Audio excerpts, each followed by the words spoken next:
महाप्रभु गोटे वर्ष भीतर को पुणी से स्नान पूर्णिमा हेले पुणी आसंता वर्ष को बाहर बर्तमान महाप्रभु पहुंच आसिले आज के 12 दिन कटिगला लक्ष्मी को छाड़ी जाते महाप्रभु कौन पहुंचते शुणु मत भीतर को जिम्मेदारी दिया लक्ष्मी द्वार बंद कहीं द्वार खोल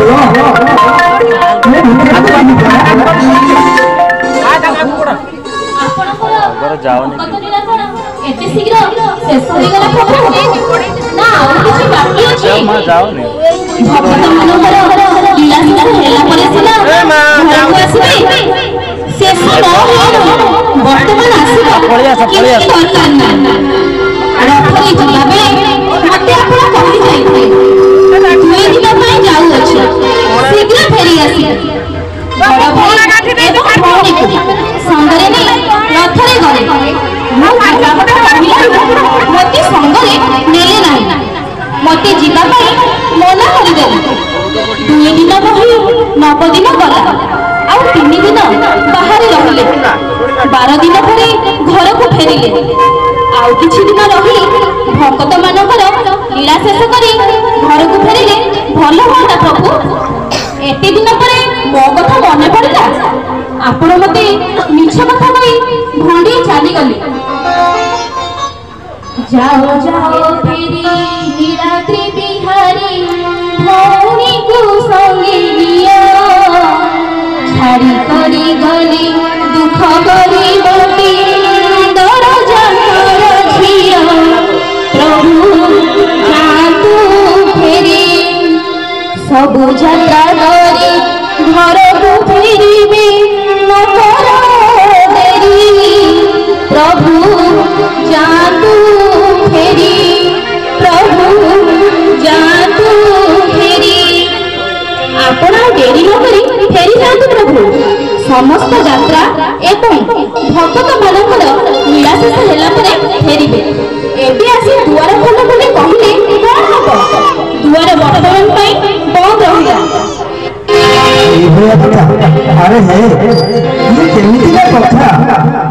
मु देवल को जीवी तुम्हें द्वार बंद करिबो एमिति कोन हुए सुनो मो कथा टिके सुनो बुझिया पाई चेष्टा करो राग कले केमिति हेबो कहले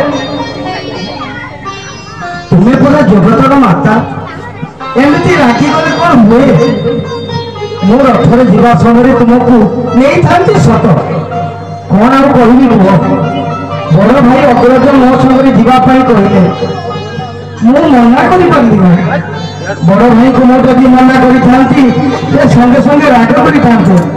बड़ भाई तो कथा काटी पारि ना तापर सुभद्रा तो कथा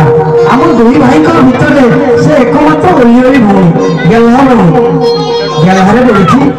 से कौन तुम गेल्हा मग नुहे कि से आखि लुह जराइब मन दुख कर सही पारिबा केमती तुम्हें निजे कह लक्ष्मी से सुभद्रा को मना कर पारि ना ये सब कथा तुम बुझा दरकार लक्ष्मी उपचार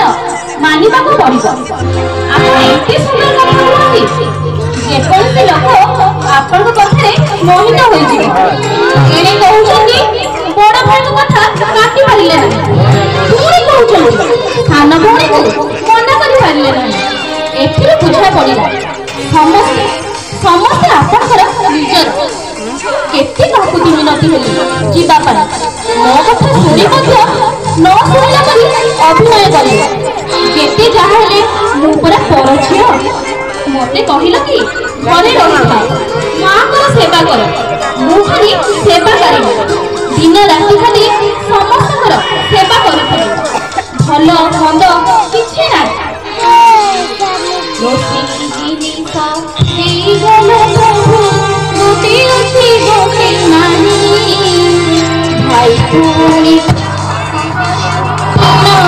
रथे बिजी कल साई अल्प दिन हेला विभाजन गला गई फल फिटी नानी